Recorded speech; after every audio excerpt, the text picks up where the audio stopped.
ಮುಂಡೇವಾ ಬಡ್ಕೊಂಡು ಸತ್ತೆ.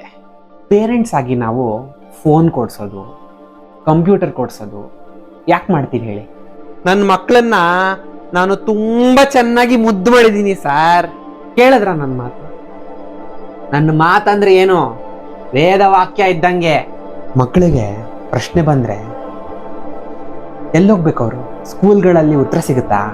ಪುಸ್ತಕ ಓದ್ರಿ ಸರ್. ಆಚೆ ಹೋದ್ರೆ ನನ್ನ ಫ್ರೆಂಡ್ಸ್ ಎಲ್ಲ ಇರಲ್ಲ ಸರ್. ಬೇಡ್ರೋ ಕತ್ತಲು, ಎಲ್ಲೆಲ್ಲಿಯೂ ಕತ್ತಲು. ಫಸ್ಟ್ 9 months ಕತ್ತಲು, ಅಂತರಿಕ್ಷ ಕತ್ತಲು. ಹೋಗ್ಲಿ, ಸಿನಿಮಾ ಥಿಯೇಟರ್, ಪಬ್ಗಳು ಕತ್ತಲು. ಕರೆಕ್ಟ್ ಟೈಮಿಗೆ ಕರೆಕ್ಟಾಗಿ ಮುದ್ದು ಮಾಡಿದ್ದಕ್ಕೆ ಇವಾಗ ಒಂದು ಲೈನಿಗೆ ಬಂದಿದ್ದಾರೆ. ಲೈನಿಗೆ ಮನೆಯಲ್ಲಿ ಫೋನ್ ಮುಂದೆ ಇರ್ತಾರೆ. ಕೇಳ್ಬೇಕಪ್ಪ, ಮಾತು ಕೇಳ್ಬೇಕು. ನಾನು ಆಚೆ ಹೋಗಿ ಹೆಂಗ ಆಟ ಆಡ್ಲಿ ಸರ್? ನೀವು ಬರ್ತೀರಾ ಸರ್ ಆಟ ಆಡಕ್ಕೆ? ನಾವು ಬರ್ತಾ ಮಾಡ್ರನ್ ಆಗ್ಬೇಕಲ್ವಾ?